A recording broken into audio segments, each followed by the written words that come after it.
ಸಿಹಿ ಕುಂಬಳಕಾಯಿ ಕೇವಲ ಒಂದು ತರಕಾರಿ ಮಾತ್ರವಲ್ಲ, ಇದು ಪೌಷ್ಟಿಕಾಂಶದ ಜೊತೆ ರೋಗ ನಿರೋಧಕ ಶಕ್ತಿಯನ್ನು ಸಹ ಇಂಪ್ರೂವ್ ಮಾಡುತ್ತೆ ಅಂತ ಹೇಳ್ತಾರೆ. ಕಡಿಮೆ ಕ್ಯಾಲರಿ ಹೊಂದಿರೋದ್ರಿಂದ ಇದನ್ನು ಡಯಟಲ್ಲಿ ಸಹ ಸೇರಿಸ್ಕೋಬಹುದು. ಇದರಲ್ಲಿ ವಿಟಮಿನ್ಗಳು, ಮಿನರಲ್ಗಳು ಹಾಗೂ ಬೀಟಾ ಕ್ಯಾರೋಟಿನ್ ಸಹ ಹೆಚ್ಚಾಗಿದೆ. ಸಿಹಿ ತಿಂಡಿಗಳಾಗಿರ್ಬೋದು, ಸೂಪ್ ಆಗಿರ್ಬೋದು, ಸ್ಯಾಲಡ್ ಆಗಿರ್ಬೋದು ಅಥವಾ ಪಲ್ಯ ಆಗಿರ್ಬೋದು, ರುಚಿಕರವಾದ ಅಡುಗೆ ಸಹ ಇದರಲ್ಲಿ ಮಾಡಿಕೊಂಡು ತಿನ್ನಬಹುದು. Hi friends, welcome back to Veena Mahendra vlogs.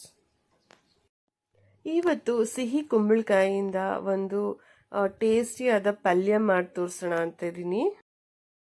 ನಾನು ಈ ಸತಿ ಅಕ್ಕನ ಮನೆಗೆ ಹೋದಾಗ ಒಂದು ಕುಂಬಳಕಾಯಿ ತಂದಿಟ್ಟಿದ್ರು, ಅದರಲ್ಲಿ ಅರ್ಧ ಕಟ್ ಮಾಡಿಕೊಟ್ರು. ನಾನು ಅದರಲ್ಲೇ ಇವತ್ತು ಪಲ್ಯ ಮಾಡಿ ತೋರಿಸ್ತಾ ಇದ್ದೀನಿ. ಈ ಪಲ್ಯಕ್ಕೆ ಒಂದು ಕಡಲೆ ಬೀಜದ ಪುಡಿ ಮಾಡ್ಕೋಬೇಕಾಗತ್ತೆ. ಅದಕ್ಕೋಸ್ಕರ ನಾನು ಒಂದು ಕಪ್ಪು ಕಡಲೆ ಬೀಜ ತಗೊಂಡು ಅದನ್ನು ಡ್ರೈ ರೋಸ್ಟ್ ಮಾಡ್ಕೋತಾ ಇದ್ದೀನಿ.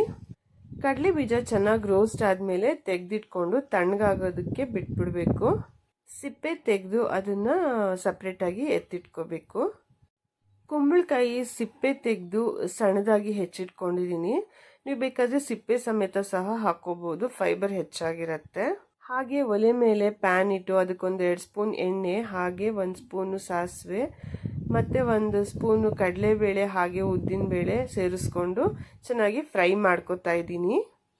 ಈಗ ಅದಕ್ಕೆ ಹೆಚ್ಚಿಟ್ಕೊಂಡಿರುವ ಒಂದು 2 ಈರುಳ್ಳಿ ಸಹ ಹಾಕ್ಕೊಂಡು ಫ್ರೈ ಮಾಡ್ಕೊತಾ ಇದ್ದೀನಿ. ಸಿಹಿ ಕುಂಬಳಕಾಯಿಂದ ಮಾಡೋ ಸಾಂಬಾರಂತೂ ತುಂಬಾ ರುಚಿಯಾಗಿರುತ್ತೆ. ಹಾಗೆ ಇದರಿಂದ ಮಾಡೋ ಹಲ್ವಾ ಕೂಡ ಅಷ್ಟೇ ರುಚಿಯಾಗಿರುತ್ತೆ. ಮತ್ತೆ ಯಾವಾಗಾದರೂ ಒಂದ್ಸತಿ ಅದನ್ನು ಮಾಡಿ ತೋರಿಸ್ತೀನಿ.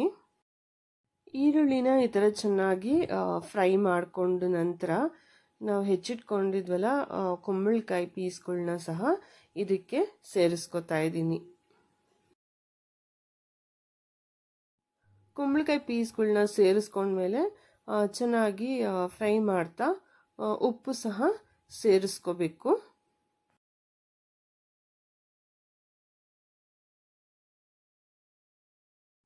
ಉಪ್ಪು ಸೇರಿಸ್ಕೊಂಡ್ಮೇಲೆ ಒಂದ್ಸತಿ ಚೆನ್ನಾಗಿ ಮಿಕ್ಸ್ ಮಾಡಿಕೊಂಡು ಹಾಗೆ 1/4 ಚಮಚ ಅರಿಶಿನ ಕೂಡ ಸೇರಿಸ್ಕೊಂಡು ಮತ್ತೆ ಫ್ರೈ ಮಾಡ್ಕೊತಾ ಇದ್ದೀನಿ.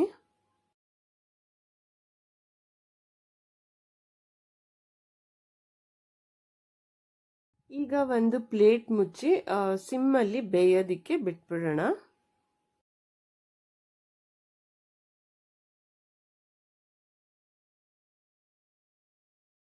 ನಾವೀಗಾಗಲೇ ಹುರಿದಿಟ್ಕೊಂಡಿರುವ ಕಡಲೆ ಬೀಜ ತಣ್ಣಗಾಗಿದೆ.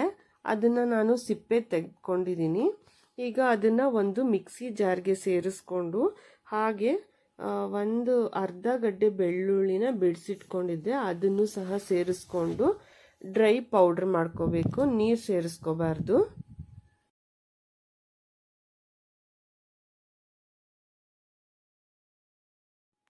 ಅದೊಂಥರ ತರ್ತರಿಯಾಗಿ ಇರಬೇಕು, ತುಂಬ ನುಣ್ಣಗಾಗೋ ಅವಶ್ಯಕತೆ ಇಲ್ಲ. ಇವಾಗ ತೆಗೆದು ನೋಡೋಣ ಕುಂಬಳಕಾಯಿ ಎಷ್ಟು ಬೆಂದಿದೆ ಅಂತ.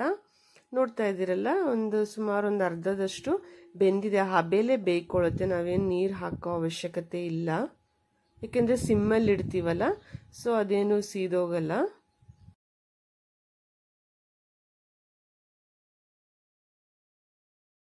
ಈಗ ಇದಕ್ಕೆ ಒಂದು ಅರ್ಧ ಟೀ ಸ್ಪೂನು ಖಾರದ ಪುಡಿ ಹಾಕ್ಕೋತಾ ಇದ್ದೀನಿ. ಹಾಗೆ ಒಂದು ಅರ್ಧ ಟೀ ಸ್ಪೂನು ಧನಿಯಾ ಪುಡಿ ಸಹ ಸೇರಿಸ್ಕೊಂಡು ಚೆನ್ನಾಗಿ ಮಿಕ್ಸ್ ಮಾಡ್ಕೋತಾ ಇದ್ದೀನಿ.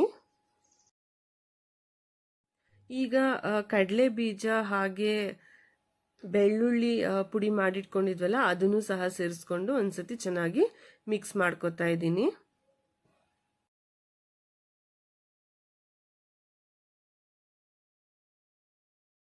ನೋಡಿ, ರೆಡಿ ಆಗೇ ಹೋಯಿತು. ತುಂಬ ಸಿಂಪಲ್ಲಾಗಿ ಈಸಿಯಾಗಿ ಈ ಪಲ್ಯನ ಪ್ರಿಪೇರ್ ಮಾಡ್ಕೋಬೋದು. ಅಷ್ಟೇ ಟೇಸ್ಟಿ ಕೂಡ ಆಗಿರುತ್ತೆ. ರೊಟ್ಟಿ, ಚಪಾತಿ, ಪೂರಿ ಇದರೊಂದಿಗೆ ತುಂಬಾ ಚೆನ್ನಾಗಿರುತ್ತೆ. ಇಲ್ಲಾಂದರೆ ಸಾಂಬಾರು, ಅನ್ನ ಇದರೊಂದಿಗೆ ನಂಚ್ಕೊಂಡು ತಿನ್ನೋದಕ್ಕೂ ಚೆನ್ನಾಗಿರುತ್ತೆ. ಕೊನೆಯಲ್ಲಿ ಕೊತ್ತಂಬರಿ ಸೊಪ್ಪು ಹಾಕ್ಕೋತಾ ಇದ್ದೀನಿ. ಕುಂಬಳಕಾಯಿ ತಿನ್ನೋದ್ರಿಂದ ಎಷ್ಟೊಂದು ಪ್ರಯೋಜನಗಳು ಇದೆ, ಆರೋಗ್ಯಕ್ಕೆ ಉತ್ತಮ ಆಗಿದೆ. ಹಾಗೆಯೇ ರುಚಿಯಾಗೂ ಇರುತ್ತೆ. ಸೊ ನೀವು ಒಂದ್ಸತಿ ಈ ಥರ ಪಲ್ಯ ಮಾಡಿಕೊಂಡು ತಿನ್ನಿ, ಹೇಗಿರುತ್ತೆ ಅಂತ ಕಮೆಂಟ್ಸಲ್ಲಿ ತಿಳಿಸಿ. ನನ್ನ ಚಾನಲ್ನ ಹೊಸದಾಗಿ ನೋಡ್ತಿರೋರು ಲೈಕ್, ಶೇರ್, ಸಬ್ಸ್ಕ್ರೈಬ್ ಮಾಡೋದನ್ನ ಮರಿಬೇಡಿ. ಮತ್ತು ಇಂಟ್ರೆಸ್ಟಿಂಗ್ ವ್ಲಾಗ್ಸ್ಗಳೊಂದಿಗೆ ನಿಮ್ಮ ಮುಂದೆ ಬರ್ತೀನಿ. ಅಲ್ಲಿ ತನಕ ಥ್ಯಾಂಕ್ಸ್ ಫಾರ್ ವಾಚಿಂಗ್.